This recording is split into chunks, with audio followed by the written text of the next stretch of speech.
Okay. Somehow I've lost the chat there when I started a new recording. So I'm getting some really bad crap here um,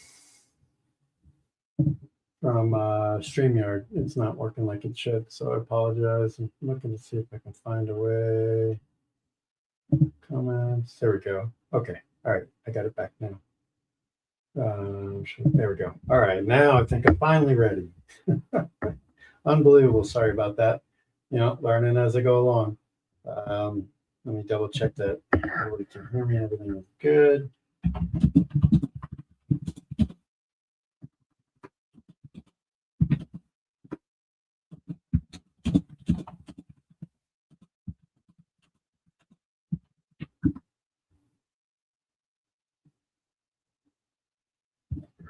Okay, I'm going to assume everyone can hear me.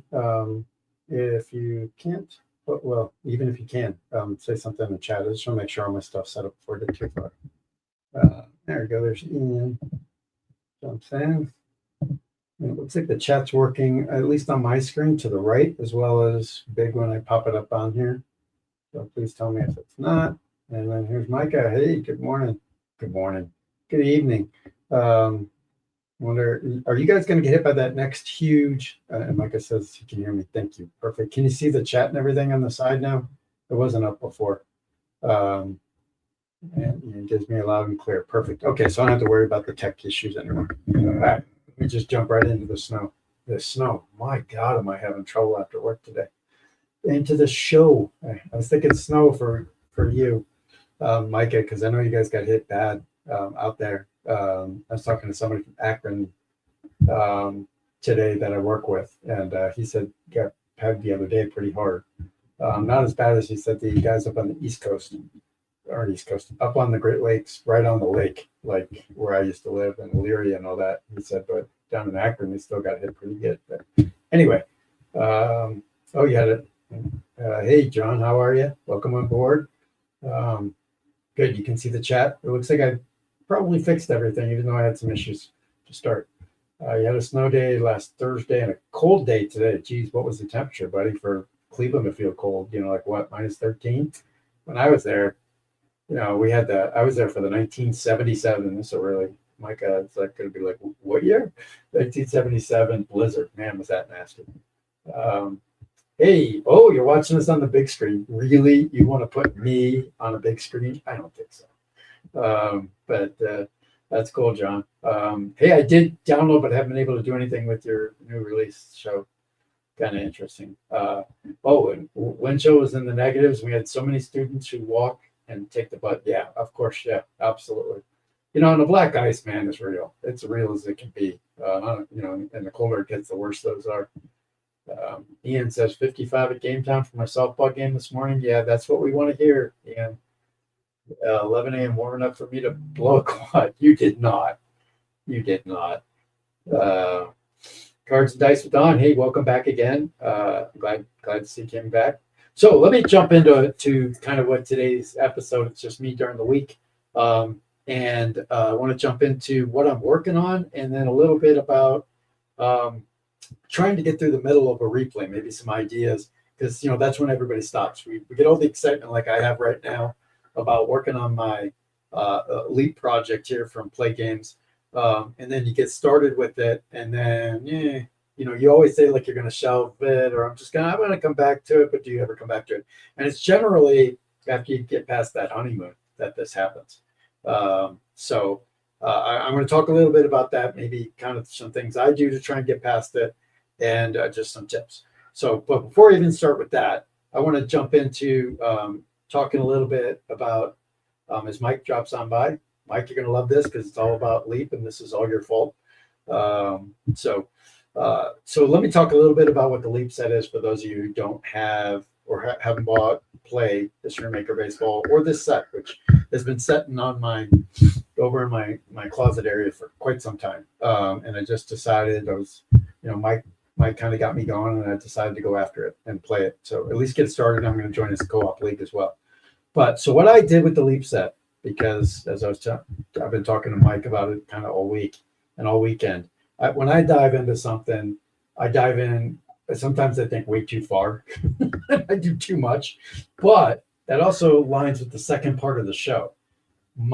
I dive in so much in the beginning because I'm hoping I'll put enough exciting and different things into my replay that will help me get through those dog days in August or whatever that term is, in baseball, those horrible days where it's just hard to get through those long days. And so when I do have that 3-game series of Minnesota, Texas, sorry for any Minnesota, Texas fans, you can get through it because you put in enough exciting things at the beginning to allow you to make it to the end. So what I did with the leap set, well, let me back up again and just talk a little bit about the leap set. The leap set is from the absolute wonderful mind of Keith. I assume it's from Keith. It's from his company, where he decides to say, what would baseball look like in 2040? Is it going to be, what do the teams look like? What is the, is there expansion? He didn't have any teams move. I did, but I'll get to that in a second. What do the players look like? He kept very few, like Paul Skeens moves to Arizona. And there's a few others, and Mike can probably jump on and talk about each and every single one that moved.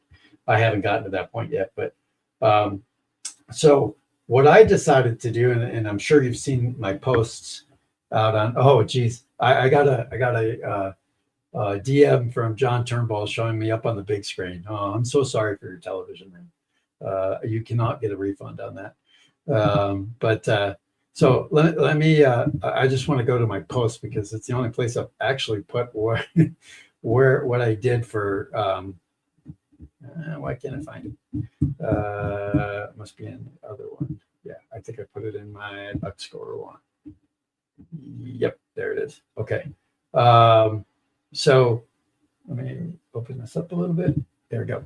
All right, because this will be kind of my key to getting through everything. Okay, so what I did is, first of all, I created what I thought maybe 2040 might look like for baseball from a divisional layout perspective.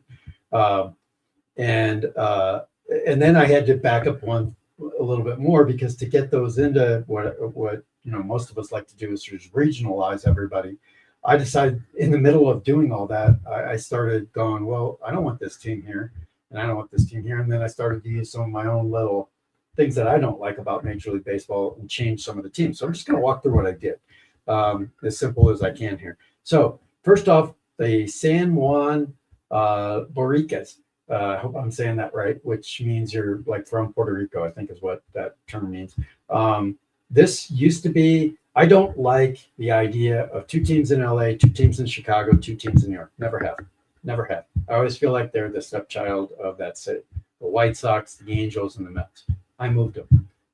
So I moved, my first step was to move the Los Angeles Angels to San Juan.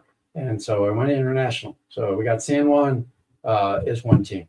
And I created, as some of you might have seen in the box score one that I run, the logos. If you haven't seen them, they're all out there in there. So I created a new logo for San Juan, team colors, all that kind of stuff. I basically rebranded the California Angels big time. Didn't do that with all teams, but I definitely did that with them. So I'm just walking through my teams here. Houston, nothing. Kansas City, nothing. St. Louis, nothing. Now, the Nashville Outlaws, that is one of the expansion teams that was that Keith put in. So there's 2 expansion teams. I did not agree with where he put the second team. And I'll get to that in a second. But Nashville is one of them. He doesn't give you a nickname to it, so I gave it the Outlaws. I wanted a different nickname, but it was stolen by Mike, and I didn't want to take away his power for that one. It was exciting for his. So anyway, so I called mine the Outlaws. So I got Nashville out there. So there's 32 major league teams. So I got that. Cincinnati Reds didn't change. The Yankees didn't change. Red Sox didn't change. Okay, so I took what we all probably think is the number one thing that's going to happen is I moved Tampa to Montreal. So I've got the Montreal Expos. So that was a team move that I made. The Texas Rangers stayed, Colorado Rockies stayed. All right, here's another one that I moved. I moved Miami. So why would I move Miami? I lived in Florida for 13 years, and those people in Florida, and Ian probably correct me here, but I'm going to say it anyway. They love, it's a huge retirement area, right? And nobody's from Florida yet. And when they are, they have stickers all over their vehicle letting you know. So there's not many of them. And I just don't think they support baseball outside of spring training. And everybody supports a winner when you win, right? Except Tampa, who didn't even support it when they won or when they win. Miami only supported the team when they won, and when they're not winning, that place is empty. So I moved them, and I moved them all the way to Sydney, Australia. I don't have to worry about flights like Major League Baseball does. So I just moved them to Sydney. They're the Sydney Breakers. So that was another one that I moved. Here's yet another one that I moved. I took away the White Sox, like I said, and I moved them all the way to freaking Anchorage. So Anchorage Icebreakers is the old Chicago White Sox. We got the Mariners. That's the same. Okay, I moved Pittsburgh. Look, this isn't personal. Yes, I'm a Cleveland guy, and Pittsburgh and us never get along on anything. But they don't support, since the 70s, that team's not supported. Now, you can blame the management for that, and and the owners and everything else, which is all probably true. But they just don't support it. Right now, they have probably the most exciting guy in baseball. And, half the time it looks like that place is empty. So I moved them. They're out in, again, you have to take these into a grain of salt. Would they really move like to Anchorage? Not unless you built an indoor stadium, and who's going to want to go watch baseball there? But I just think it's fun. So I made them into Vancouver. They're the Vancouver Web Gems. That's a little shout out to ESPN for creating that little web gem thing. So they're out in Vancouver. Minnesota Twins, Atlanta Braves. Now they obviously, we all know that the A's are moving to Vegas if wanted to get everything finished out. But there wasn't a team name given for that. And again, I wanted the Aces. I just think that's such a cool name. But Mike took it again. So I went with the Vipers. And I think the logo looks really cool. So if you haven't seen the logo, it's on the baseball box score page. So I called them the Vipers. And so that's really just the A's. We got the Brewers, we got the Cubs, even though I'd like to move those. Sorry, Marco. Detroit. All right, now my Cleveland. I hate the name Guardians. Just makes me want to throw up. And probably just because I just grew up as an Indian fan. Tribe, Indians, it was all awesome. Now, I'm not going to get into the political crap that surrounds all that. So I rebranded them. And I do a lot of my work with ChatGPT, and I have a huge model built around it of all the stuff that I do. And Chat and I talk all the time. And it was so funny when I said, I want to rebrand Cleveland, the baseball team. And Chat came back, oh, I got the perfect name for your Cleveland team. And I said, what's that? And he goes, Hellions. And I said, what the hellion is that? And he goes, that city has put you through so much crap. That's a perfect name for a team. And I'm like, oh yeah, I like it. So, and of course, we ended up with an amazing logo for that. I love it. So they are the Cleveland Hellions. So that's what I'm calling them. So much better than Guardians and putting a statue out there and saying, we're the Guardians of the city. Sorry, my other Cleveland buddies, tough. I hate it, Micah. Hate it. Padres, Diamondbacks, crappy Dodgers, Phillies, Orioles, Nationals. And here's another one that I moved. And then Toronto Blue Jays. So this is the last one that I moved. And this is one of the two expansion teams that were added by Keith in the set. He decided, in his wisdom, and what he wanted to do, which was to have a second Texas team. And, that to me was like, they already have the Rangers. They already have the Astros. I know it's a ginormous state, but, do I want another? I just told you how I can't take two LA teams, two Chicago teams. I don't want two Texas teams. If he had called them Austin, I might have kept them, but he called them Texas. And it's actually what he put on the card was Texas. And I'm like, no, not working for me. So I moved them to London. So again, I'm not worried about the international travel.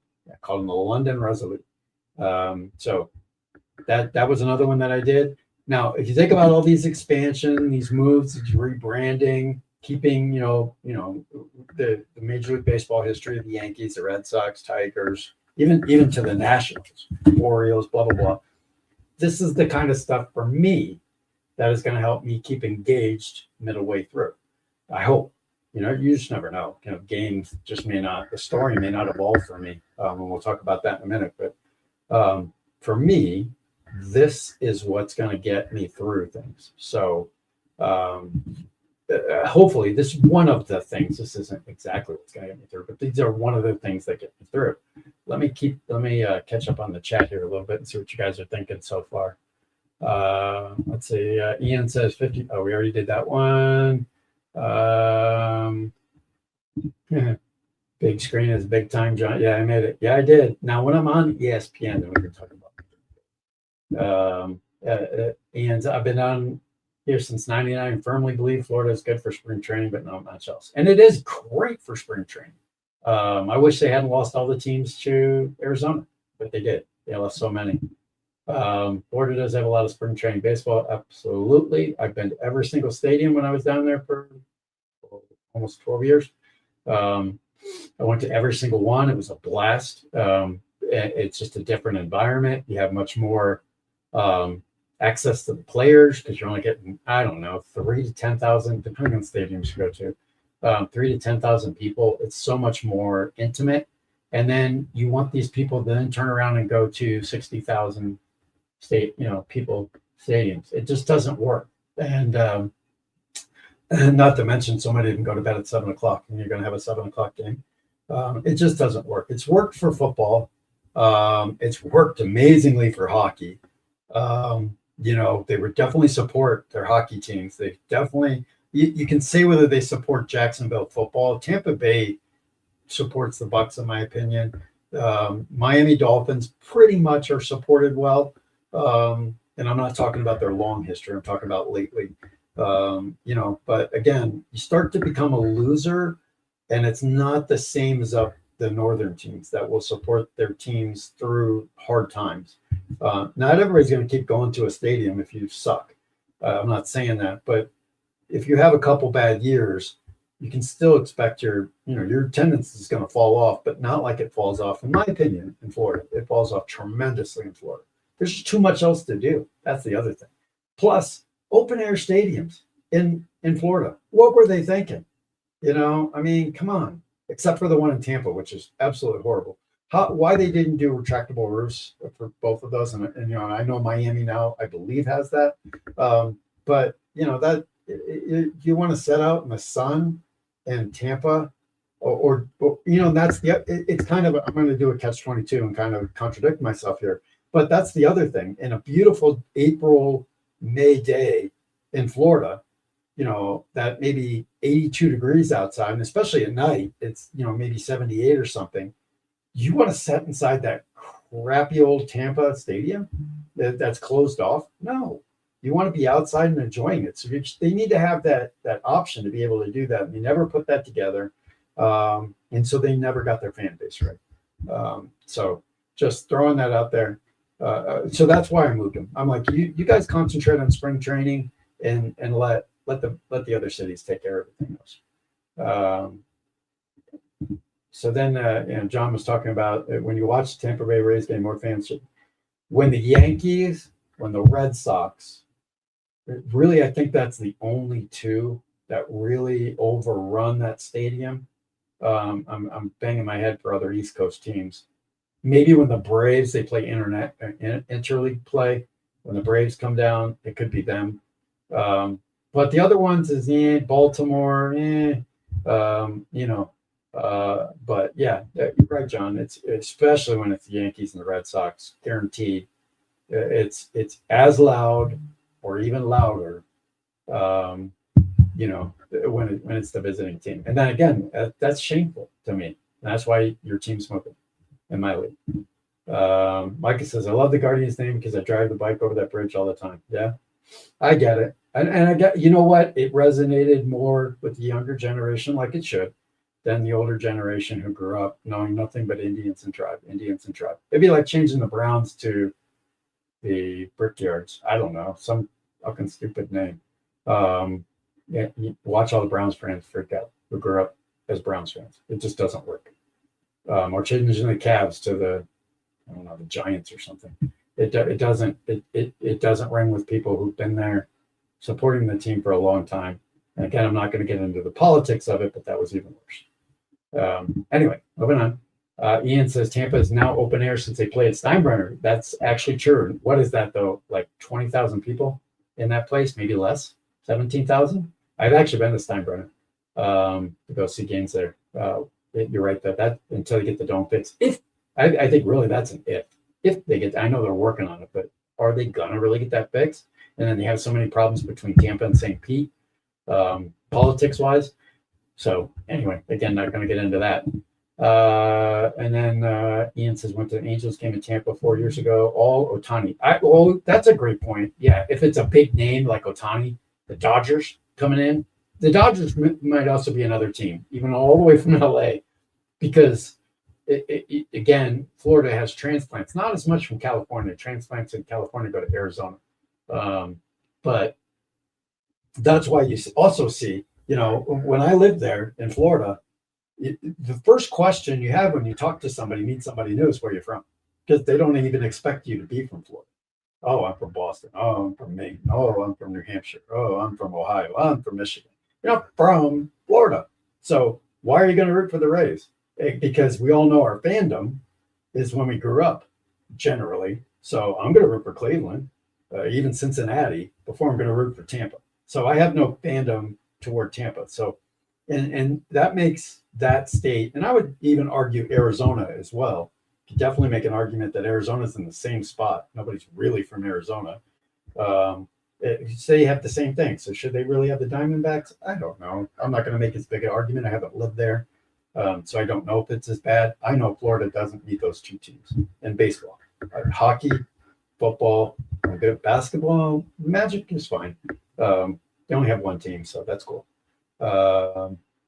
And then I'm going to jump into what I do now here in just a second. But John's talking about the roof is it fixed? I haven't really been following it, to be completely honest. That's cool, but it's not cool because it's a horrible place to go watch baseball. I put it right there with Montreal, and I can say that because I just did an Expo team. I love the Expos, and I love the Expo, everything about Montreal.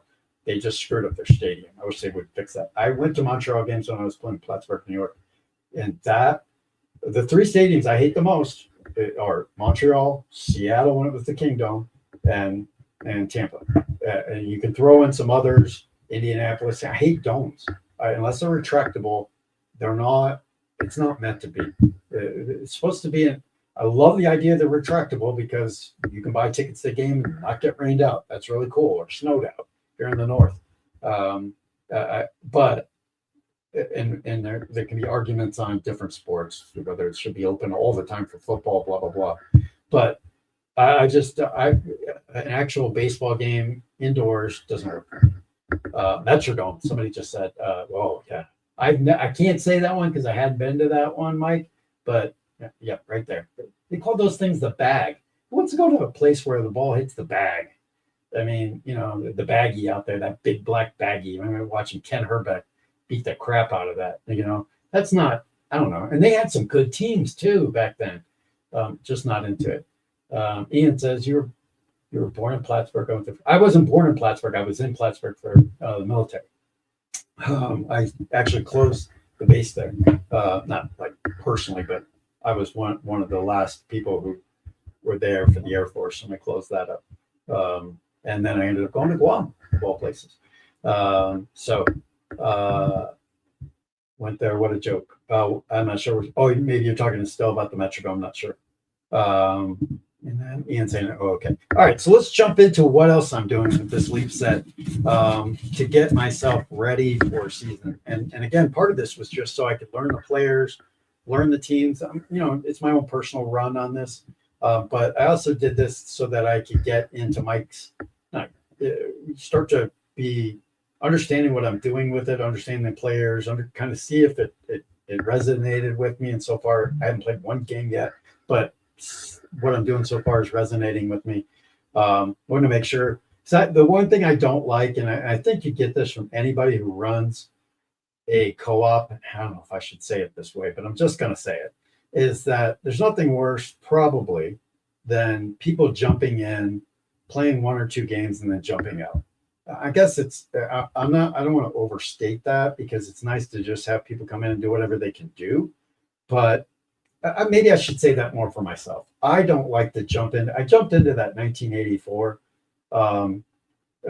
co-op, and then I like signed up for a few games. I played them, signed up for a few more, and then shit started happening in life. And I got taken away from just doing things that I wanted to do on my own. And I couldn't connect with what was going on in that replay. I'm sorry, Kevin Thomas, you did great. It's not, I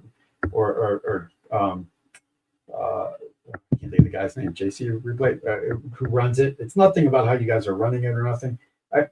Sometimes you just don't connect, and I just didn't connect with that. And then I fell behind in a couple of games, had to hurry to get those done. Felt like it was more work for me than having any fun. So I exit stage left on it, and I don't want to do that again. So I want to make sure that this set works for me, play some games, make sure I feel like I like this before. And when you see how much work I put into it, you wonder why I would do all this and not just grab a couple of teams and play them. But that's just not me. It's not how I work. So got all those. Oh, I forgot one team. Oh, it was way up here because it's the team I'm going to use to show you what I'm doing. I forgot about the Mets, and nobody hit me with that. The Mets. So they moved from New York to Mexico City. So we got a Mexico City team, and I didn't rebrand the Mets. I thought that kind of Mex City Mets works. So I stayed with it. I kept the colors, everything, just kind of gave them a new logo. So let me share my screen on some things that I'm doing as far as getting this, how I get it, especially baseball season, into my universe of playing things.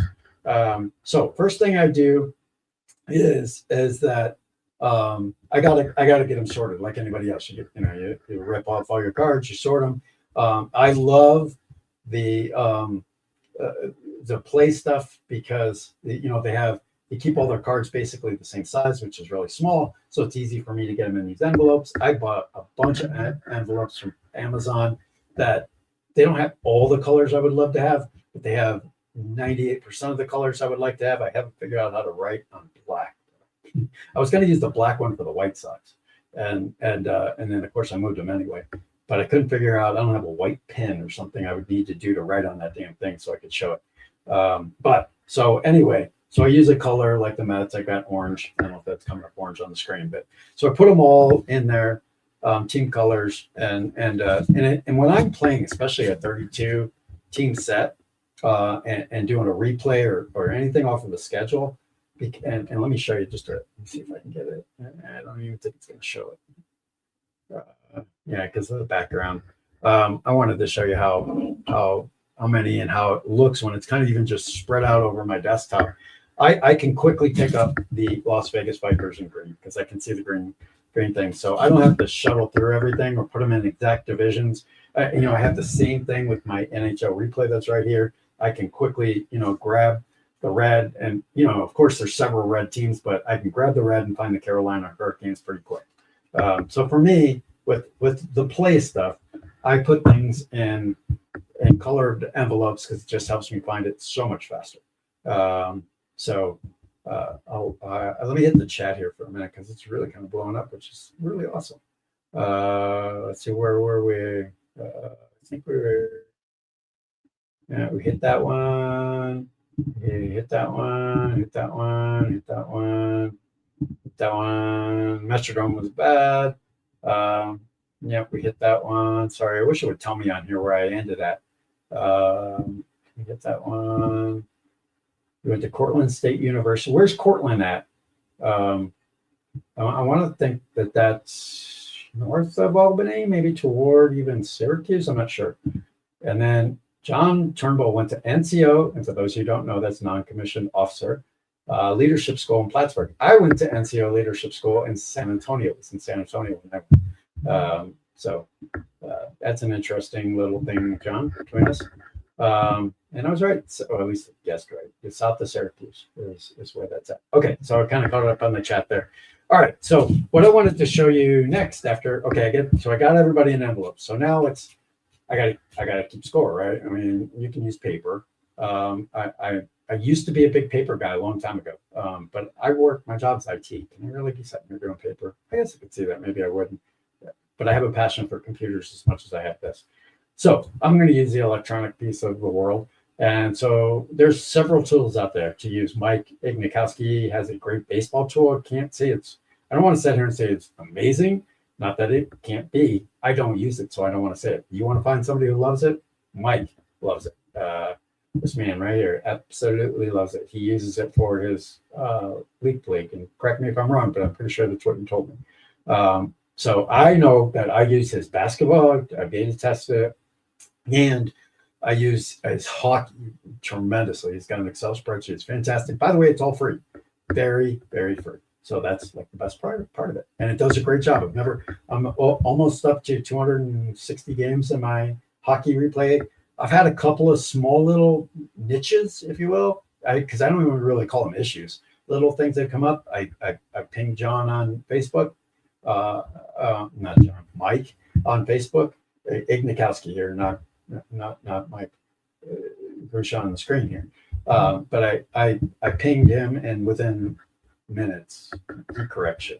And it was nothing big. So anyway, so I've used his, but for baseball, I used to always be a ball score guy, especially when I was with APA, doing APA a lot, and payoff pitch even. It was a lot with that. But that was before and Digital Diamond came out. When that first came out, lots of people were talking about it. I was like, I'm a loyal guy in some ways. So I was like I'm like, nah, I'm not going to that. This works perfectly for me. And the guy had died like 5 years after I picked it up and never had an issue with the thing. So it's like, there's not even maintenance to it. It's so good. Now, what can you say about that? You got patches coming out every day for Digital Diamond. It seems like not every day. That's horrible to say. They got patches coming out once in a while, which is great because he's making his product better and better. But this product was so good. There were no patches because the developer was dead. So, and it still worked fantastic. But the interface look to Digital Diamond finally got me over there, and somebody else showed it to me. Started to look at it and was like, this is kind of neat. And then he started really doing stuff with it that really made it for C&D. Because it's kind of made somewhat for Status Pro, which very familiar with. But then he started putting the board game commands into it, so we could play any game with it. Then he gave you the ability. This really is what hooked me. He gave you the ability to edit the on-field notes, which is where you can start to put the defensive ratings of your players on there. And so now, instead of trying to flip through my lineup and figure out what the second baseman's defensive rating, it was right there on the screen for me. That's not something I was getting from Ball Score. So I eventually made my flip to that. So I did that. But let me show you what I'm doing just as my prep here. Let's share screen and go here. Should get the right screen up here. Entire screen. That's what I want, because in this case, I'm going to do this. Yep. Okay. Shared my entire screen. It'd be nice if I added it to the stage and did a little of this and got rid of this. Okay. So, so here's on this side right here is the Digital Diamond.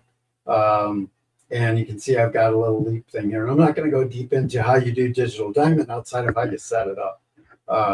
So this is kind of, let me go to this is the main menu, but I want to go to open a different. Okay. This is really the kind of start where you go. And it kind of might have been nice if I started an entire if I would have started the entire process with this, but this has taken me almost, I don't know what, like now, a week, maybe not a week. I think I started this Saturday night or Sunday. So it just takes a long time to get all these players in. We're talking 32 Major League Baseball teams now because there's true expansion. So this is taking a while. So anyway, you can see I've got my Kirk Berglund league up here, the 1961. There's Ian's league. But I was just keeping score of my games within the 61, and then I was simming the other games so that I could get up to my game. And then there's my Legends on Deck baseball league. This is something I haven't. I want to do a whole nother video on this, because this is a league that I did by myself after I got Ian's game, and I think it was 10 teams. Let's open it up. Season over. 2, 3, 4. Yep, 10 teams. So I made up my own logos for the 10 teams, and I did a draft. And what this is with Ian's game is these are just the great, it's basically like a Hall of Fame set is what I call it. But it's great players that he has, and so I ran a 42 game season, and then I ran the playoffs afterwards, and it was a lot of fun.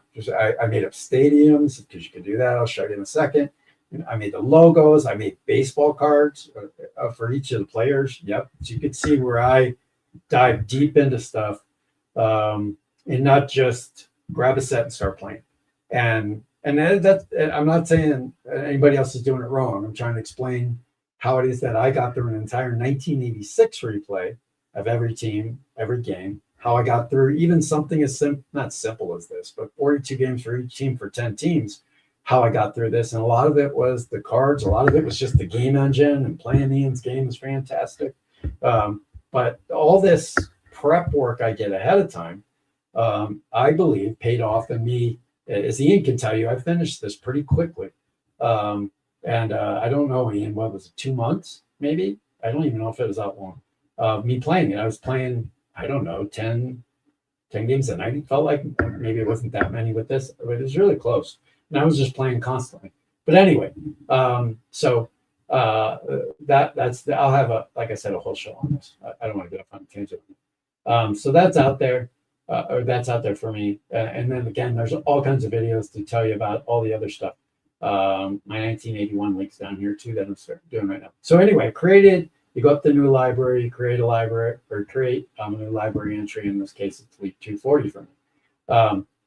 So there's a lot of ways to play around with this when you're starting a league. So it depends on whether or not you're starting a fictional league or whether you're starting a historical.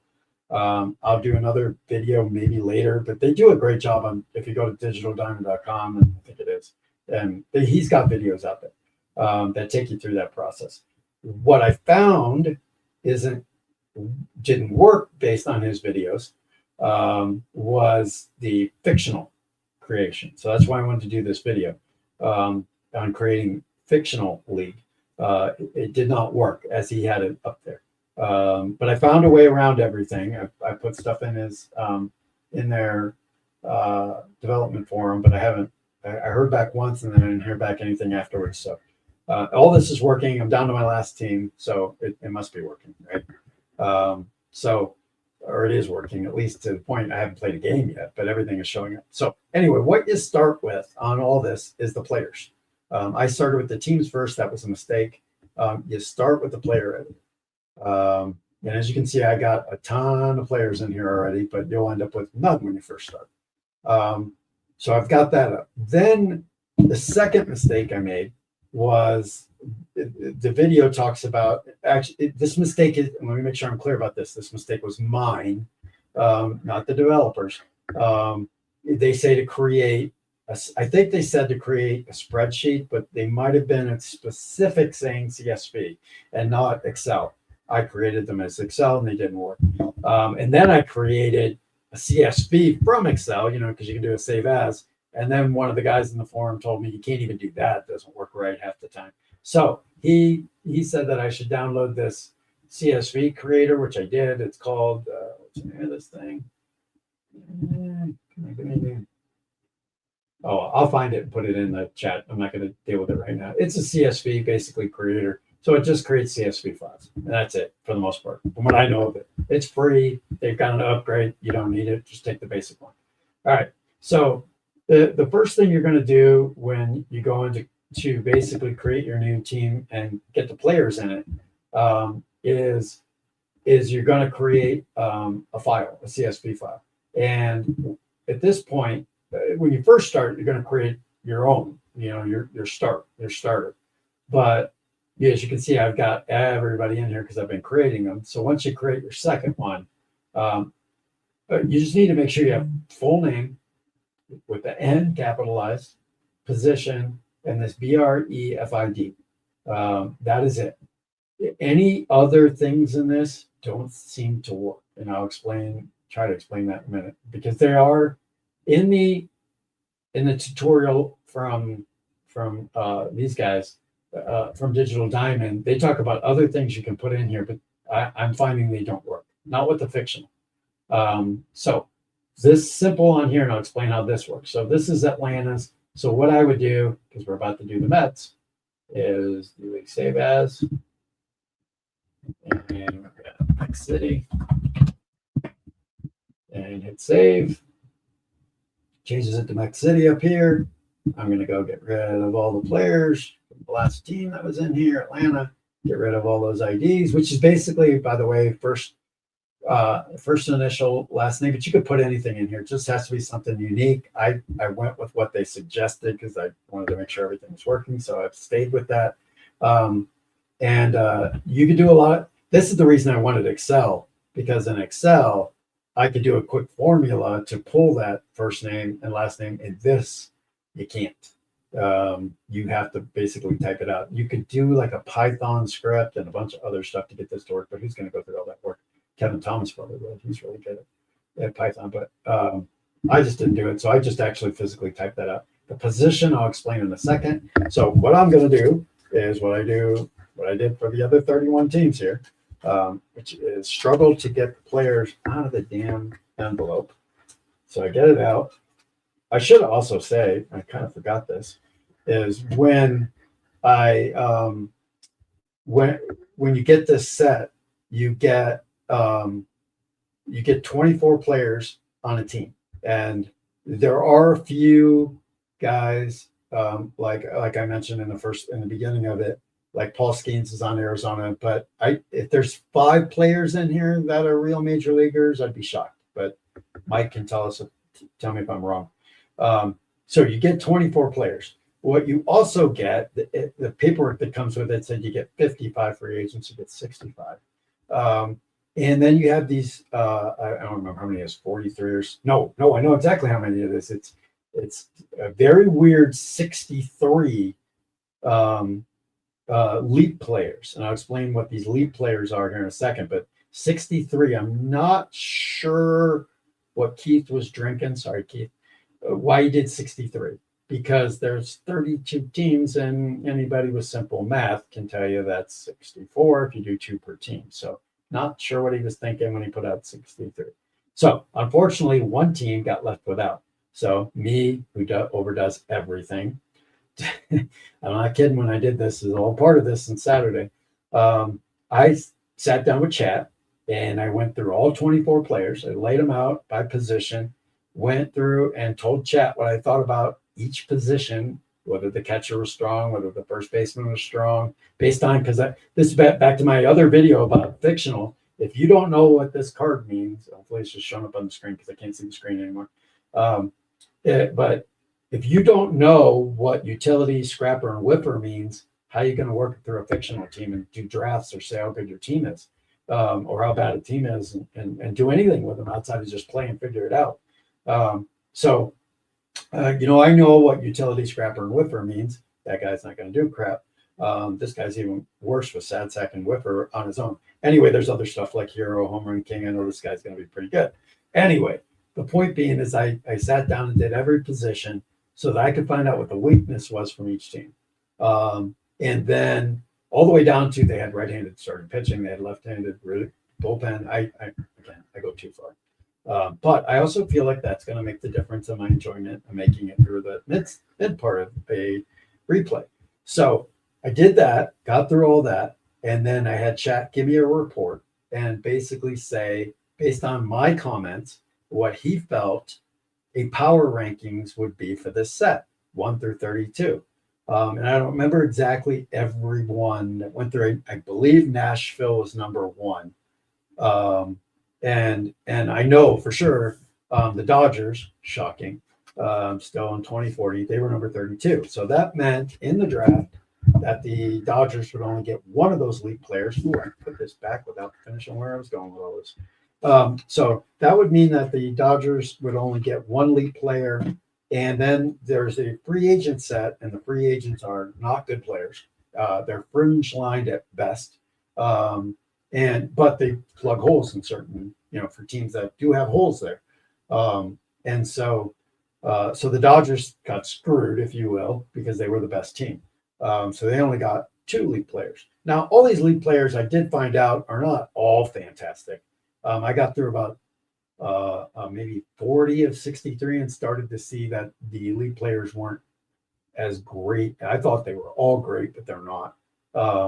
But they're still decent, and they have a unique thing to this game. If you have History Maker Baseball, but you don't have the Leap set, I'm about to explain what makes this set unique. So here's what the Leap cards look like. They're this really cool blue, and again, I'm hoping this is coming up on the screen. If it's not, I'll post it somewhere. So this guy's name is Gerald Wilkins, not the one from basketball. Sorry, Micah, not the Gerald Wilkins from the Cavs or you New York fans. I need to get to talk about the names on this stuff, but I'll go there later. Anyway, so he's a elite player. He's a right-handed pitcher. Now, on his card, there some of the one of the what do we call them? The qualities is in green, and that means if you hit that in play, it asks you, hey, does the pitcher have control? And he does, and he's green. He now I'll explain when he flips back, but for now, you'll flip his card over. And again, I hope this is showing up, but it's this really cool other set of qualities. He went from being a flash, which means he's a big strikeout pitcher, control, which means he's hopefully not going to walk too many batters, to now he's got star, which is, you get a lot of outs by having the star quality. He's now DB flash, which means if you hit that, he's striking out two batters in a row, unless there's two outs in the inning. But he's now got a DB flash, and he's got DB control. So, which means, again, if you hit that, it happens twice. And so you can see where that's a big deal. Even if the card isn't great, flip it over. Generally, it's pretty good. So anyway, you can see how this guy can control a game if that happens to happen, especially early on in the game. Now, if he does hit the red quality, again, hopefully this is showing, if he hits the red quality, and I hope I'm saying all this, and if I'm not, because I haven't played one game yet, but if he hits the red quality, then that flips it back over to the other side. So that's how you get him back and forth between the card. And it's just the mind of Keith, amazing kind of setup. Basically, I look at it as the guy gets in the zone, This is the zone side of the card. So anyway, I drafted two players that were the Mets were lucky enough to be one of the 31 teams that got two. So I thought they really needed right-handed pitching on this team. So I drafted two guys for the pitching starters, I believe. It might have been one bullpen. I'm looking starter, yeah. So I grabbed two starters out their bullpen. I thought it was bad. And then they got a free agent right-hander, and the free agents are like in this gray. So I did that. And he's a workman, which means he's going to give up a lot of hits and stuff. But he also has flashing control, so he's not horrible on this. But he's not your ace on your staff. This is the fifth starter. And again, it was a right-hander starting pitcher. So I must have really thought the starting pitching was bad because I drafted three. Sometimes I just drafted best available, as you would do in any draft. So I don't remember the exact circumstances with the Mets why I grabbed three guys, but I did. I didn't do that for all the other teams. In fact, this is the last team that I'm putting in. It's the first team I drafted three pitchers for one team. So anyway, what I do next on this is, again, so I start to go through and I put in all the full names. And I'm just going to do a couple here because I can go back and delete this later, but I just want to show you what I do and how I get it in. In fact, we'll just put one guy in. But before I do that, I want to talk a little to the developers right now that are out there. If you're watching this, any developer, please take a look at your design on your card and try to play with it and try to do stuff with it. And before you release it, because these cards, even though they're aesthetically extremely pleasing, they decided to go with a cursive for the first name and make it if it's not a very visible name, it can be like, I have no idea what this guy's name is. Link, I think, Linc. It's really hard to read. So kind of look at your cards or put them out. I'm not ragging Play. I just told you I think the cards are amazing, and that's all I got all over my desktop is Play games. I just wish they would have kind of took a look at that. It's really hard to see what that name is. It looks like Line. It looks like Link. I'm going to go with Link. So anyway, just throwing that out there. There's other parts of this that are a problem too, which is they decided to make two of the guys like Shohei Ohtani's, where they actually have a pitching side and they have a hitting side. The hitting side is in white and you can't see it. It's really hard to see it. I just, some QA on things. There's little things that just bug me. There's a throws right, gives you your throws. They missed it on some of them. They don't have anything there. They have a bats on the other side, but don't have a throws. And I'm not talking about batters because I could care less how they throw. But they had pitchers that were missing which hand they throw from. And I don't know this guy. He's fictional. I have no idea which side. And you can't just look. Again, this is yet another issue that I have. A little pet peeve is you would think that, well, it's a right-hander as an icon or as his graphic that he has there. So he's right-handed, right? Well, how about this guy who is right-handed, yet the graphic is a left-handed pitcher. So that means nothing. It just happens to be, they just threw on random ones on these. So I just wish there was a little bit more QA that went into some of this stuff. That's just me, because you know what I am? I'm a QA guy. So you're going to have to take my criticisms with a grain of salt, because that's what I do for a living. It's my job to find these things in companies, major corporations, and I do. And sometimes they don't like it when I find it either. But that I'm just trained to look at this stuff, look for holes. And I find them extremely quick, and I find stuff extremely quick because it's just what I do for a living. So anyway, but here I am still playing the game. So it's not like I'm bitching so much that I hate it and threw it in the corner. Anyway, so let's go ahead and put this guy's full name in here that we can't read, called Link Christensen. All right. And so I would just continue down 27 players. I leave these up because it helps, because a lot of times 12 pitchers is basically what I have. And in this case, because I drafted 3, I'm going to have like 14, but I'm only putting this one in so you can see it. And actually, I kind of hope this airs out, because I'm going to show you what happens when it airs. These CSV spreadsheets are very sensitive. All right, so let's put in Link here, Christensen. Okay. All right, we're just going to do this one for Mech City, because I want to show you how this works. All right, so now it's gone, right? And now I want to go back into my Digital Diamond Baseball, and I want to import. You can change things up here. You can change the basic to an update. So if you're only like updating individual players' information, you could do that. You can also do a real-time stats import. I have not tried that because they've got a ton of stuff. You don't really need that. But update, I've used a couple times. It does work. But basic is what you want when you're getting started putting these in. Now, if you go to the video on their site, they say you have to have a batting file, you have to have a pitching file. No, you don't. All you got to have, and I tried this. I actually tried it. I tried having a separate batting file, a separate pitching file, and it just, I could never get it to work right. It just didn't give me my uploads correctly. So I ended up going with just one file. It's not the logos. If you have to have these files in your import in Digital Diamond, data files, version 13, go to your import, you go to player stats. I already forgot. Yes, player stats. All right. And then I have a folder called Leap, and that's where all those teams are.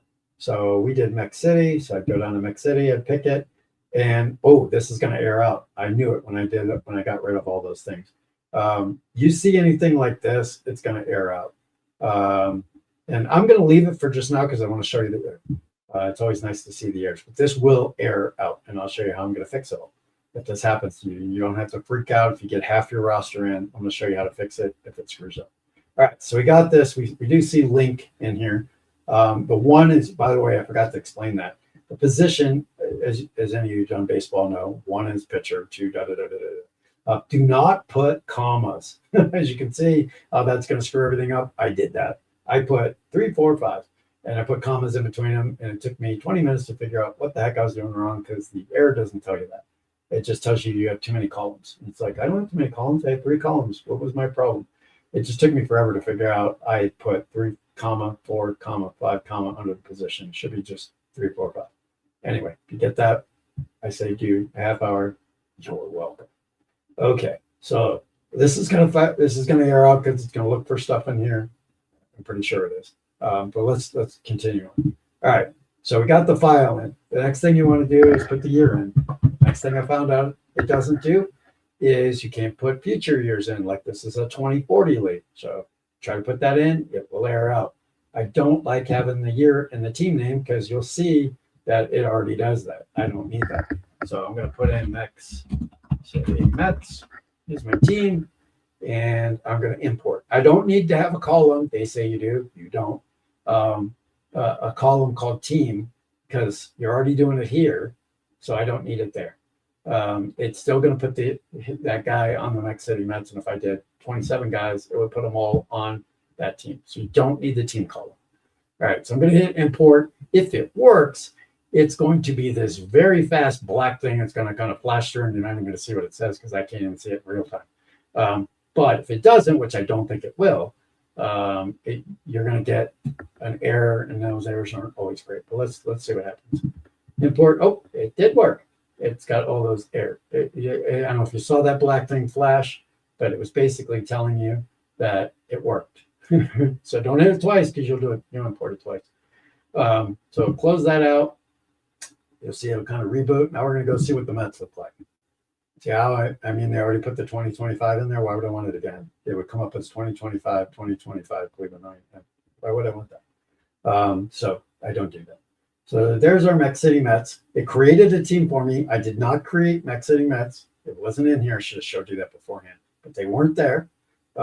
It creates the team for you. If you already have the team in and you do that, it's going to update the team with an overwrite, I think, in some cases. So anyway, so we're going to go to the Mets, and they got the one player. So all those dashes, I guess, didn't hurt anything. I thought they would.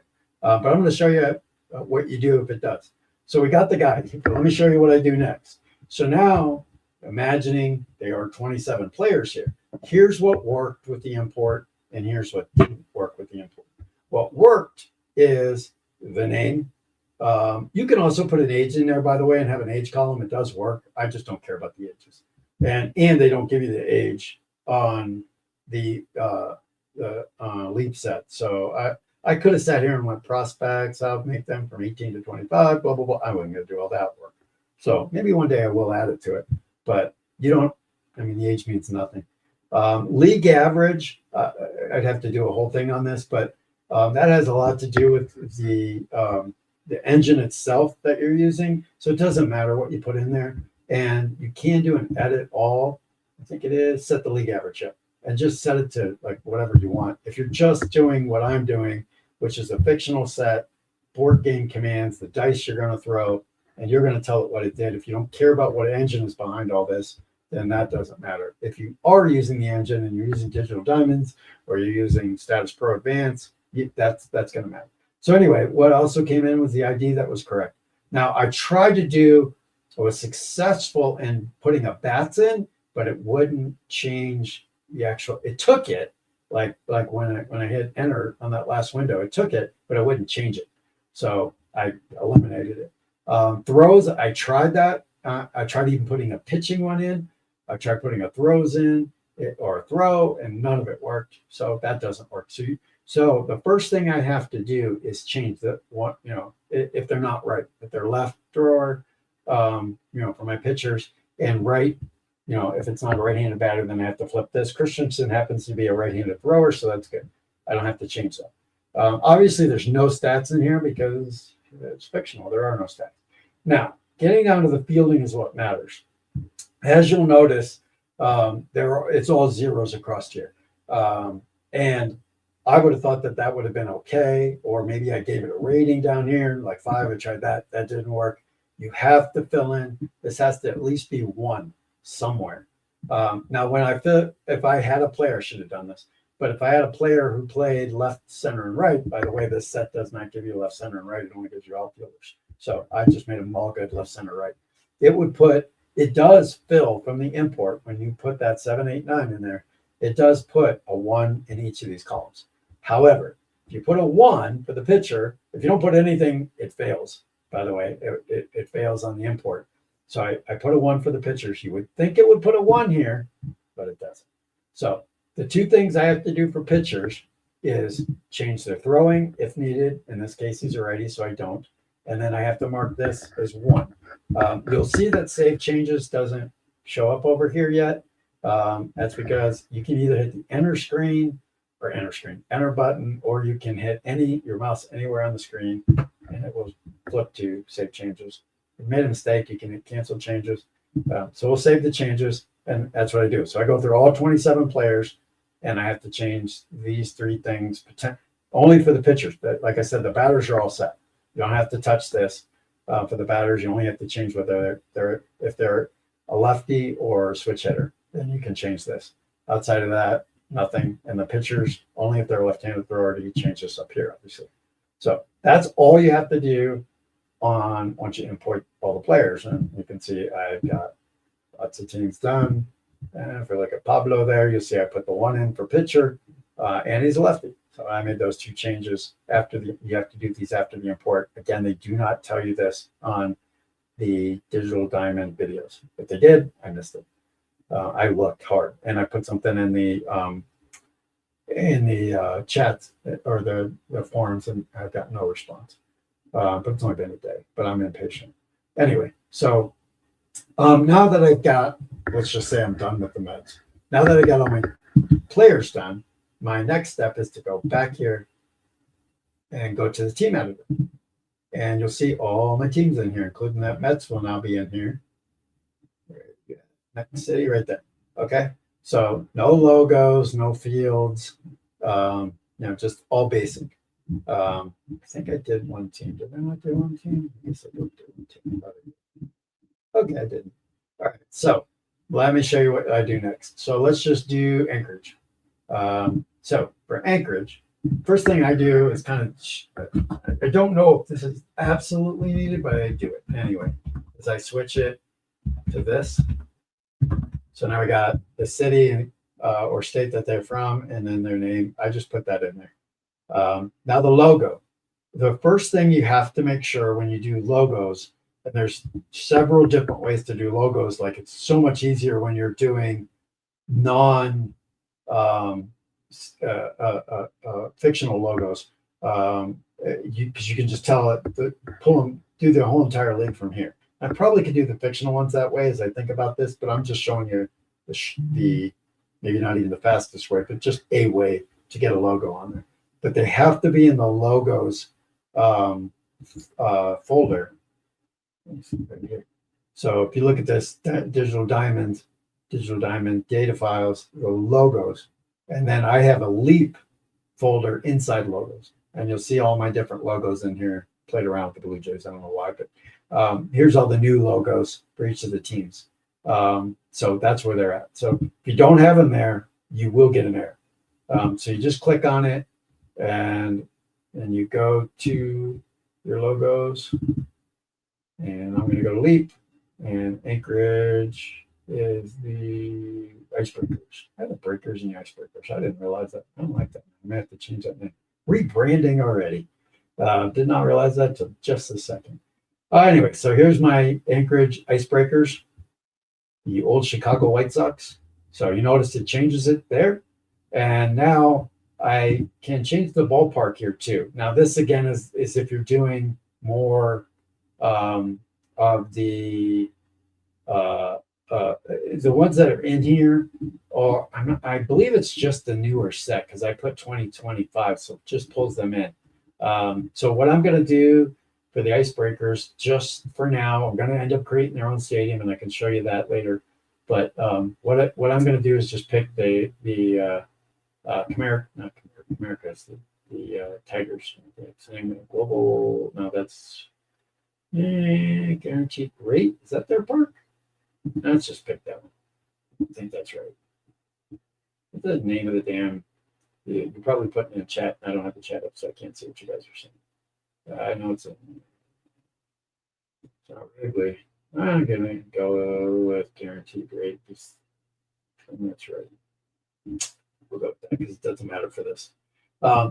Colors. So this is where you can change your colors, and it just kind of matters on the play-by-play screen for the most part. So I'm going to switch this. I like to do home whites. Make sure you hit OK. I'm going to make that dark blue. Okay. And a little trim will be black. That works out. Away background, we're going to go that blue. There we'll go white. This is boring. I might try a little more just to do this and try to get this in. And we'll stay with the black trim. So you can see, there you go. So that's kind of the next step. You'll see that pop up there for Anchorage. Now, after that, after I do all those teams, then I'm going to flip over to my next thing, which is the ballpark editor. And, I did do one here. So I can show you this. Okay, great. I knew I'd done at least one. So Angel Stadium. Obviously, they're not in Anaheim anymore. I moved them out to, I forget where the Anaheim team went, but they went out somewhere. I think it was San Juan. San Juan? Yeah, it is. So they went to San Juan. Okay, so let me show you how this works. This is where a lot of people don't understand how to do this part, or they just have issues with this part. So let me show you how this works. So if I wanted to change the park, first of all, to something else, call it something else. Like I may use this ballpark, but I could call it, San Juan Field if I want. And whatever you want to do with all that, you can do that. You can change the surface from grass to turf. You can make it open, dome, or retractable. And everybody knows already, I won't make it a dome. But you pick your images out. You can get these from so many different Facebook group sources. Or just Google. So you get your image, try to get a good image. I've really noticed that, it's hard to pull the older stadiums, but there's plenty of packs out there, and Digital Diamond or Action PC has a lot of great stadiums. So grab a day, grab a night. You can change your ballpark dimensions here if you want, and you hit OK. Now the bigger thing is when you go to edit the layout. So let's start with the first one. You can see I've got them all laid out right, but so I'm showing you. Let's go back to ballpark editor, and let's change Bush for fun. We're going to edit the park. We're going to go here. We're going to go there. We're going to go to our ballparks, and you can quickly get to something by hitting B. And I'm just picking just to show this. Here's my Bush. Let's do here, open, let's go here, again, go to Bush and grab a night stadium, open, okay. This would have been better to show you how it actually works. Right? Okay, so then you hit OK. And now I'm gonna go edit my setup. So you notice now, look, the shortstop's up here, the left fielder's over here, they're all over the place.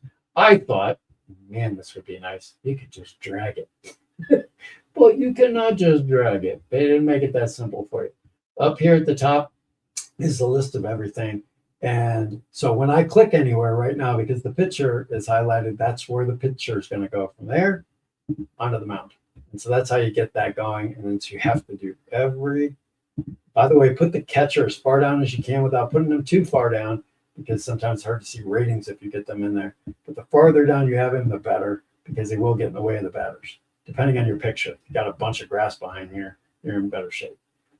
First base, you don't want to put them there because that's where your runner's going to be. I found the best places out on the grass.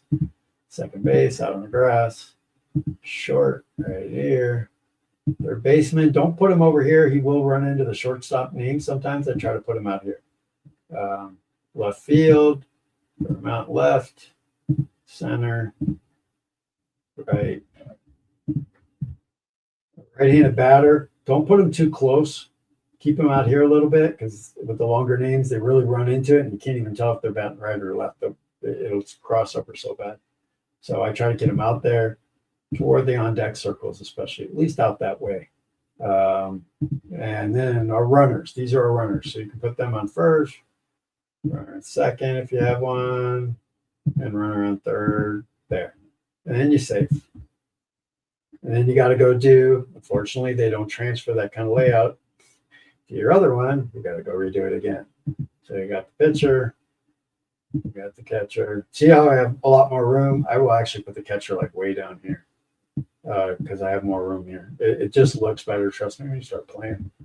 First base, second base, shortstop, third base, left field, center field, right field, right-hand batter, here, left-hand batter, here, first, around first, 1 second, right there. Okay, so that's what you have to do to get the stadiums going.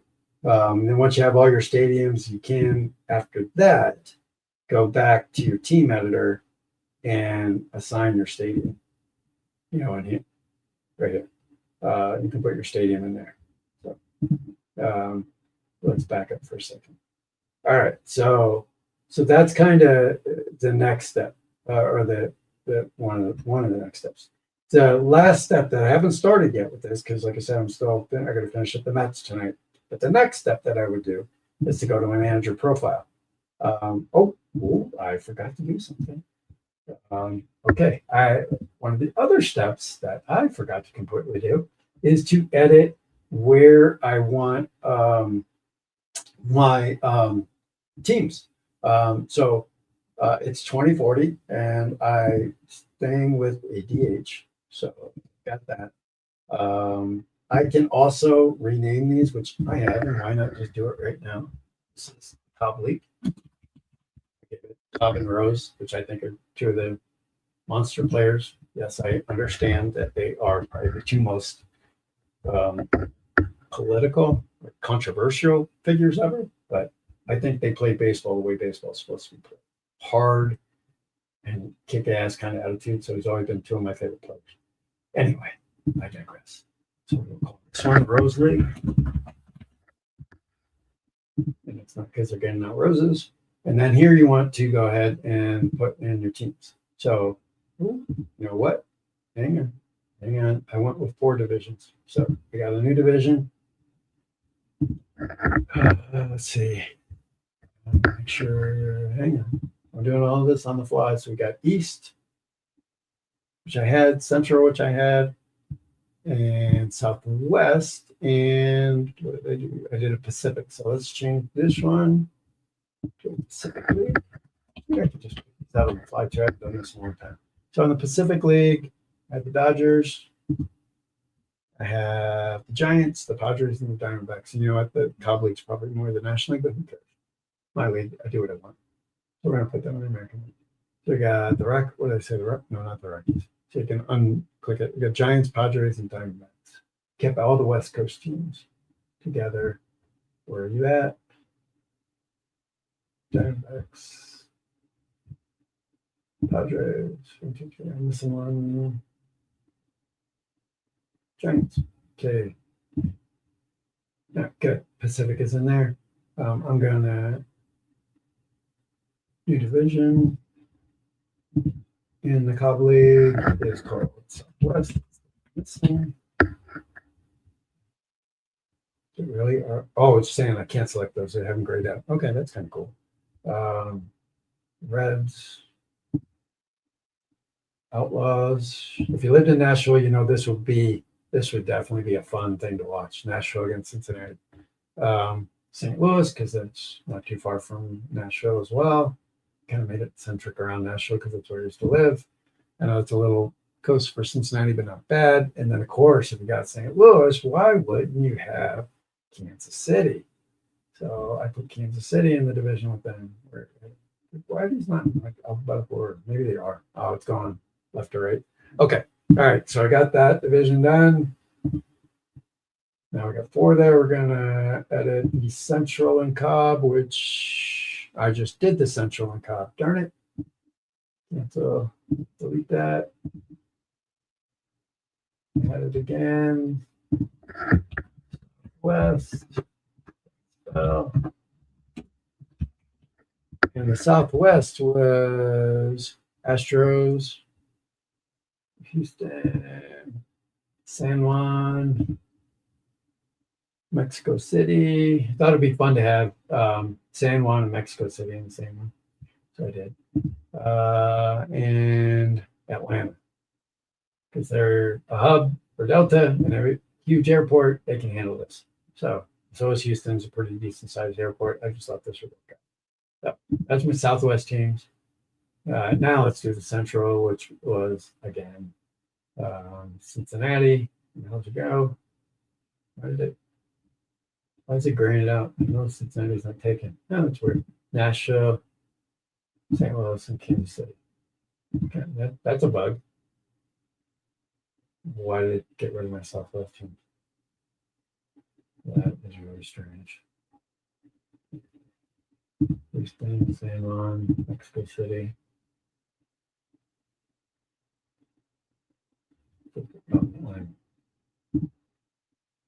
Now get rid of that. What the heck? New division. Pacific. Giants, Dodgers, Diamondbacks, Dodgers.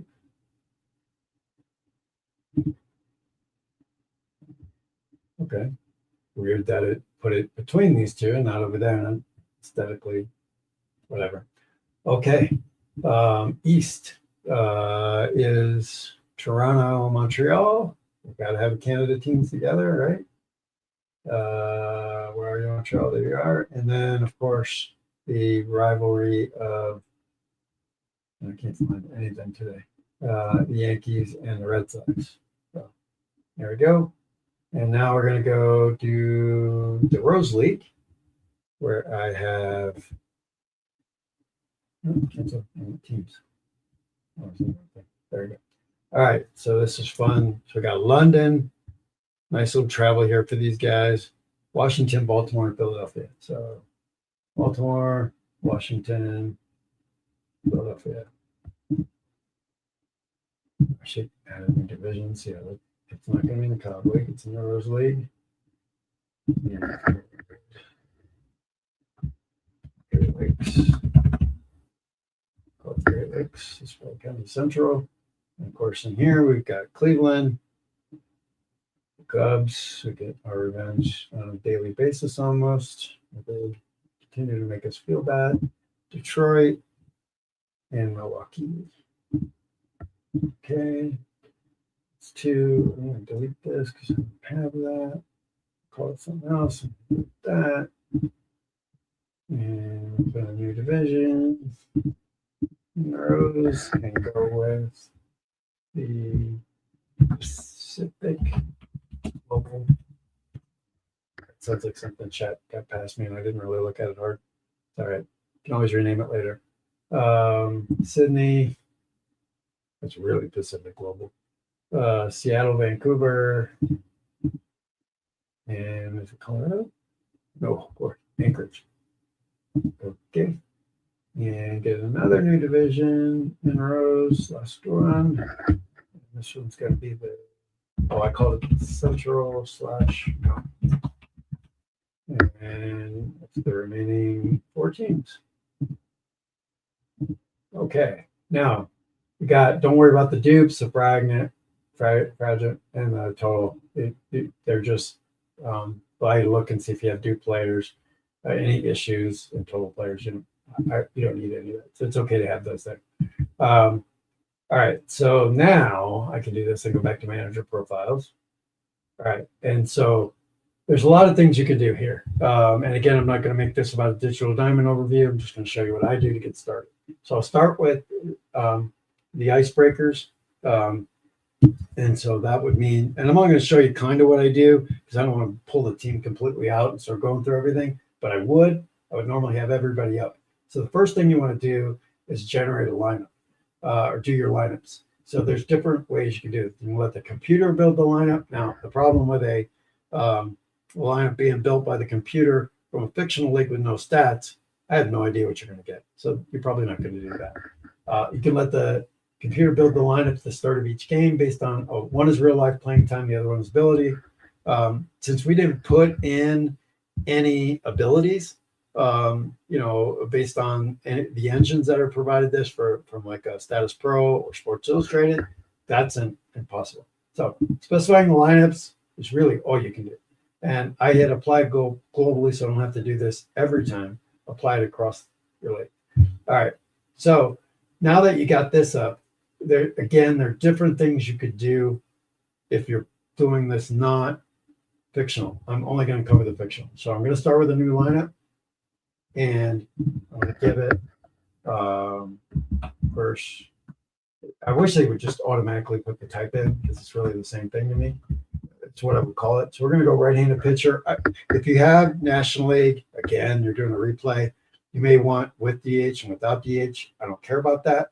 But it is important that you pull the DH out of here for the type so you can get 9 batters and not having to automatically pull the pitcher. So I have that in there. Oh, you can look, it did pull in a lineup. So you can adjust that by going and edit it. I'm just going to leave it right now. Don't really care. I'll fix it later.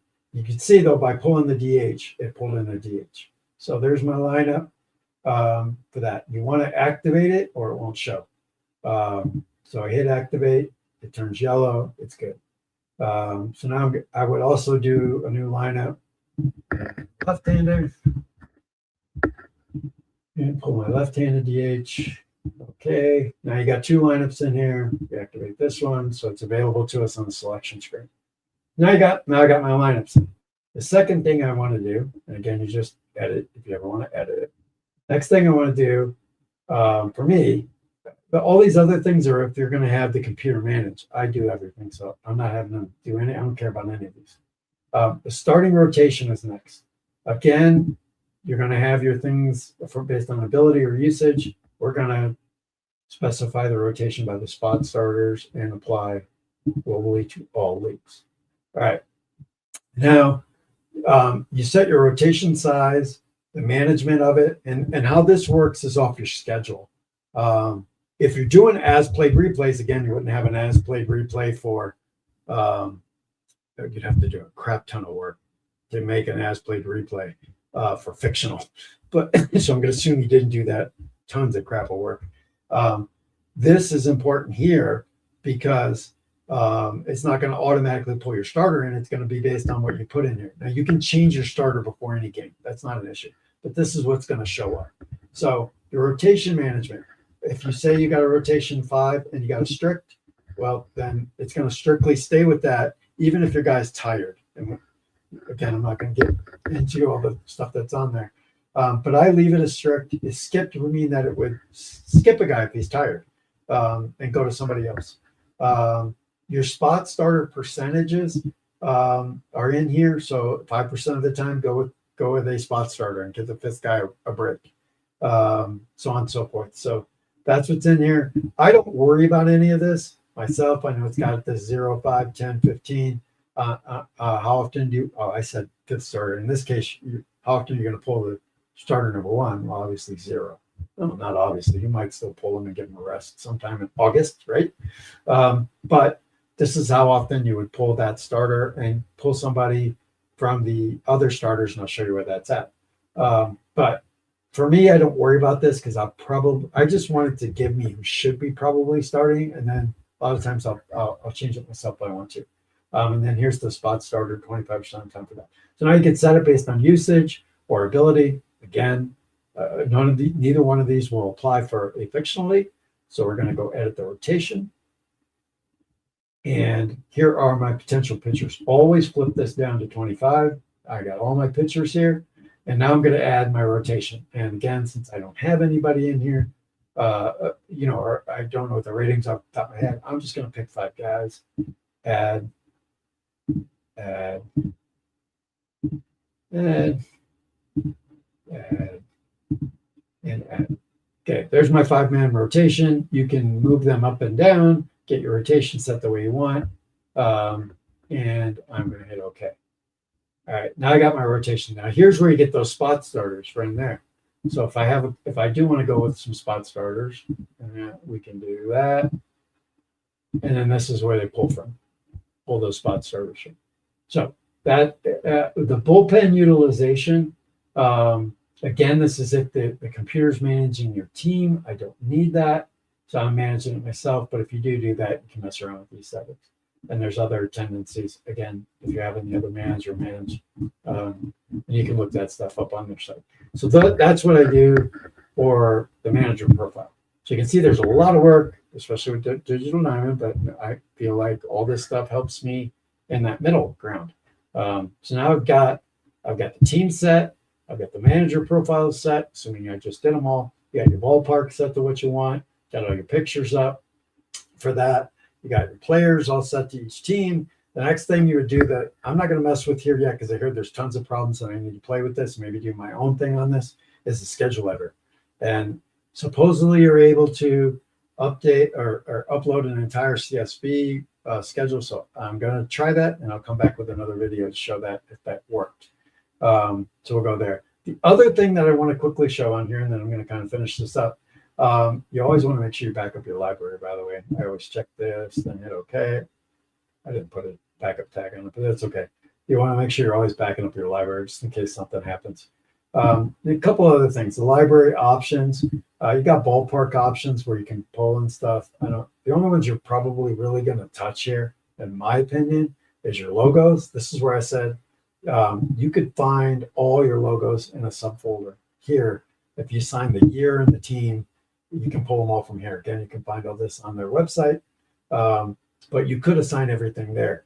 The bigger one that I want to show that everyone seems to have a lot of questions about is the player pictures. And I'll probably do a whole nother thing on this, but anybody who's seen my outputs, I always have the baseball cards. I don't know yet exactly what I'm going to do with fictional players yet. I got to figure that out. But I'm going to but this is where you pull them in at. So you would have all your player pictures in Digital Diamond and player picks. And you will see, if we look at 1981, for instance, where are you? There's all my pictures of all the players from 1981. So it pulls in, you got to have, depending on how you have it set up here, you'll see first, it does 3 different ways, like a pattern, a year. I left that in there. So if I did put 1981 out here, that would go first. So it doesn't find that. It goes here, first, last team. I don't have team marked here, so it skips that. First, last, boom. It'll pick up Adrian Devine. So if he was in any of these other 2 formats, it would pick up that picture first. I haven't had that issue, so I don't really worry about it. But that's how it pulls in the pictures. You can get those baseball cards from several different sources. Again, I'll just do an entire show on that so you can see how that works. There's a lot of great places to pick them, including just doing it off of Google like I do many times until they started doing all these sites for it. That's kind of it. Let me go back. I have not even looked at the chat. What a bad person I am. Where is everything at? Go back here. Let's take this off. Look at how bad I am. Okay, so let's kind of look through the chat real quick. We went there, kind of did that one. Rockland, closer, okay. Binghamton, I know where that is. I thought it was Binghamton. Game changer, oh yeah, I know you're talking about Mike's spreadsheet there. Jeff stops by, that's awesome. That league was so much. Oh yeah. You're talking. I think you're talking about the league that I ran there. That was fun with your game. In 2 months, yeah, it was at least. Maybe with the playoffs and everything, it probably went 2 months. Tom stops by, guest on the first show. Tom, big Detroit guy. 65 league players, 63 free agents, 128 players who checked out to 4 additional players for each team. Yep. Then it did a random draw. Yep. I was freaking out forever because I'm looking at the paper and it said 55. No, I think it was 55. It was 10 off on the free agents, and the league players is 65. 32 teams to 66. Really screwed me up. Just screwed me up. And I know you put them together and just did 4, but I was like, well, that's not fair on the league players. But that's what it is. Is life fair? No, it's not. I'm saying it correctly. I'm not sure which one we're talking about there, John, but I'm glad I said it correctly. And then he agrees about the font on the cards. Yeah, going back to that, anybody might have missed that at the beginning of the show. Jeez, that's horrible. The font on those cards in the top, just, I get it aesthetically. That looks really nice. It does. I mean, the card itself, look at how they pack in one little small card. I wish I had some other cards over here to give you an idea how small these cards are, which are horrible on us old guys. But yeah, I mean, you can easily see star flash control. So the things you need are basically able to see. But if you're like me and you're trying to input these guys' names into stuff, I'm like, what does that say? Not that I can't read cursive, but that was just a pain. Anyway, moving on. League procedures correctly. Okay, good. I'm glad. Also have a P with the pictures being wrong too. Right-hand picture graphic and left-hand picture. Yeah, they have pattern mistakes too. I'm sure they do. But these developers getting these sets out and getting this stuff out. Are we really gonna? And I know you're not, John, but and nor am I. I just want to make sure I'm being clear. Would I want them to hold this up, forever, just so they can get those right? I got one side of me saying yes, of course you do, because you're QA. I got the other side of me saying, does not affect gameplay. I don't care. Although I will say, and I think I said this about it, maybe it was the same thing. I think it was Kurt's set that I put a guy down, or I was looking through the bullpen, getting ready to pull somebody from the bullpen, and I'm like, wait a minute, I need a left-hander. That guy's not a left-hander, and that was because I knew the set. I knew the players from Major League Baseball.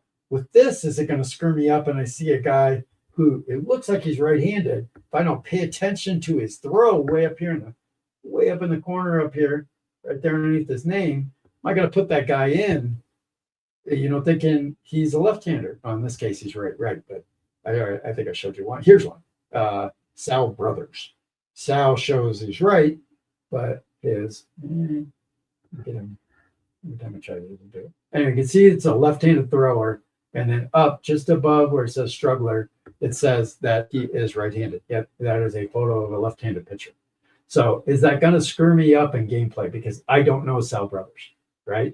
So I don't know. I guess I'll find out when I play. I don't think it will, because I'm playing off a digital diamond, and I'm going to really pick the reliever off probably the screen and then go grab his card and put him in. But I could see if you weren't doing all that, that could maybe screw you up. But again, that's the QA in me coming out saying, can't you just put the right graphic on the right card? I don't know. Maybe it's harder than I think it is. So the last thing I'm going to do is rag developers. They do an amazing job for us. So that's my pet peeve. Thanks, John, for making me go through that again. Just kidding, buddy.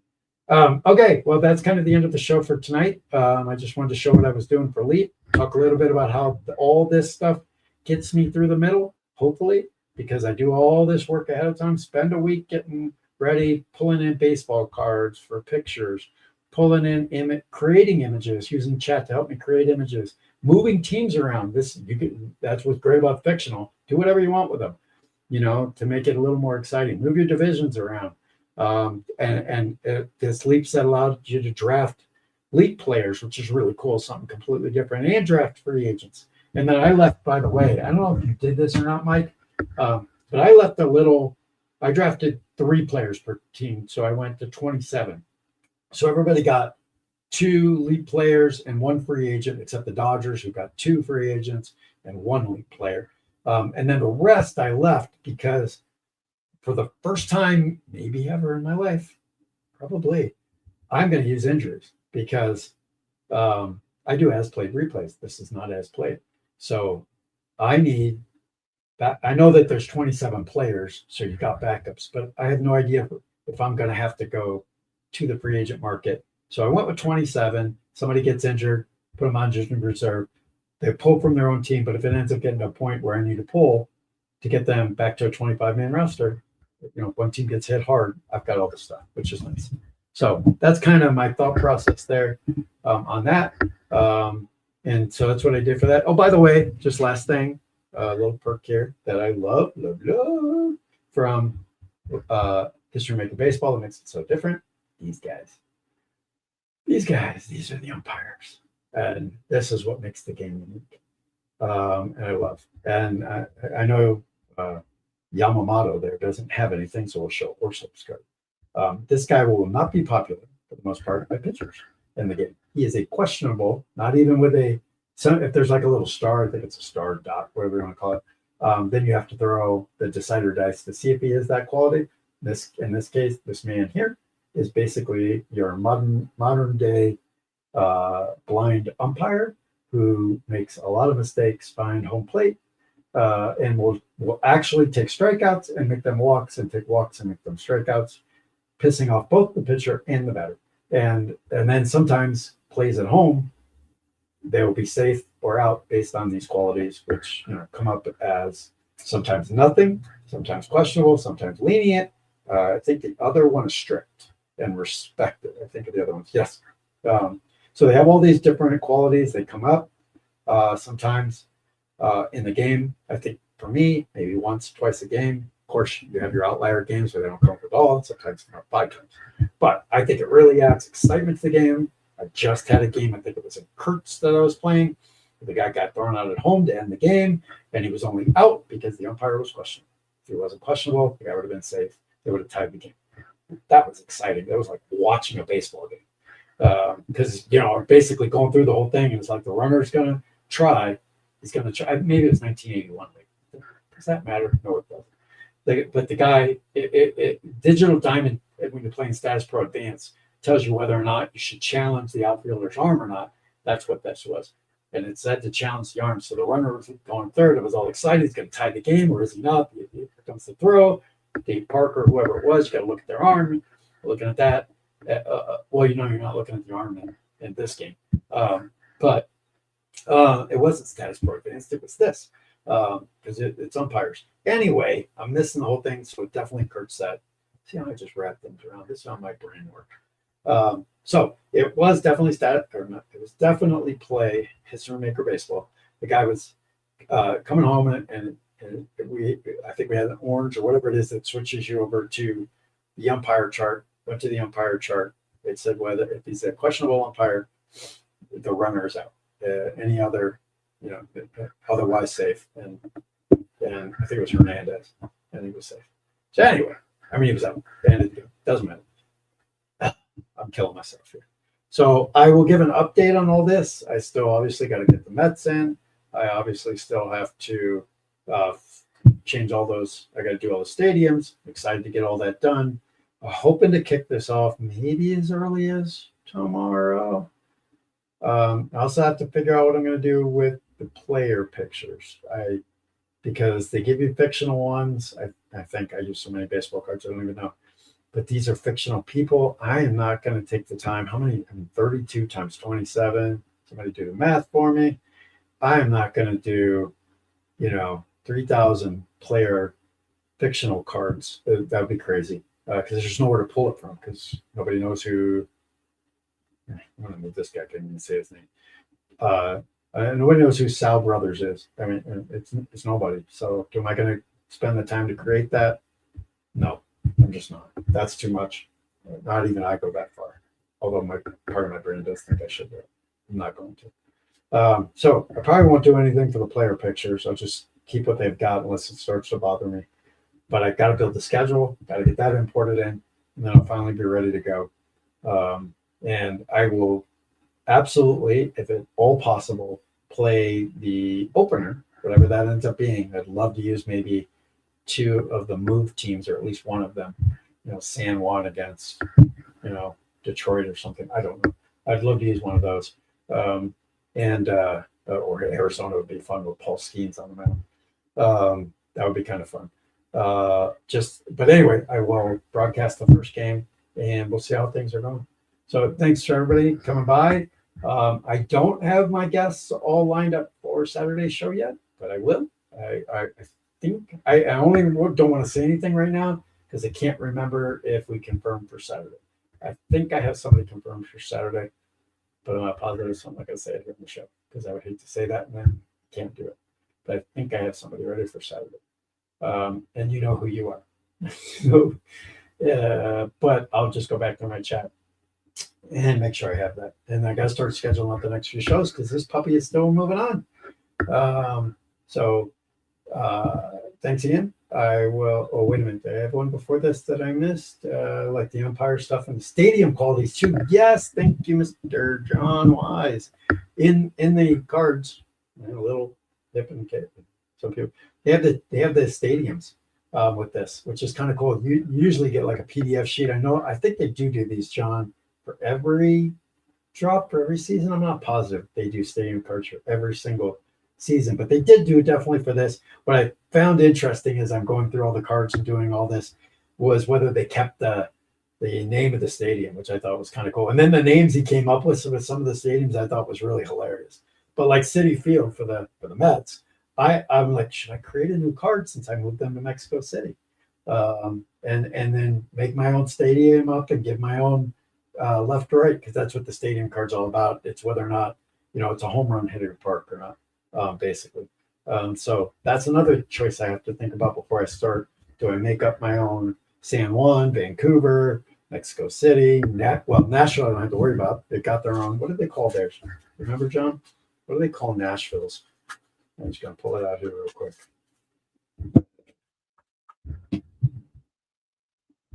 Okay. There we go. Nashville is, this is the one I like. This is one of the ones I like because I used to live in Nashville. They called it Tractor Supply Field. Tractor Supply Field, which I think is awesome because Tractor Supply is such a big deal. I used to take my dog there every Saturday to get it washed. So I thought that was an awesome name by Keith, Tractor Supply Field, Nashville, Tennessee. It's a small ballpark for a right-handed batter, so imagining a small, it's not hard to hit it out for right-handers. It's normal for left. Oh, it's actually a small with a decider dice. So it's probably, it's still good for right-handed batters to go hit in Nashville, the power hitters. So anyway, but the other ones that I moved, like Sydney, I don't have to touch Vegas. I don't have to touch Cleveland, even though I renamed them, the cities that they're in. I did notice, like for Cleveland, I'm going off on tangents right at the end of the show, but I noticed for Cleveland, they changed the name of the park and gave it to Tampa. They called Tampa Progressive Field. I wasn't sure what was going on there. They call it here again with that damn cursive. And I'm not against cursive. That's not my issue. But when I can't read it, it's a problem. And I'm sorry. I wish I could get this up better. Look at that. Let's see if they get the camera readjust to it at all. I don't know what that is. Is that Faro? Ferro field? What's Faro? Like, what? So I don't know what he's doing there. So anyway, I digress. My love-hate relationship continues, right? We all know that I love Lakers. So, but sometimes certain things I look at as a QA guy and go, this is easy. Anyway, again, thanks for showing up. We'll have something ready for everybody on Saturday, I'm quite sure. It should be a great show. And thank you for coming by.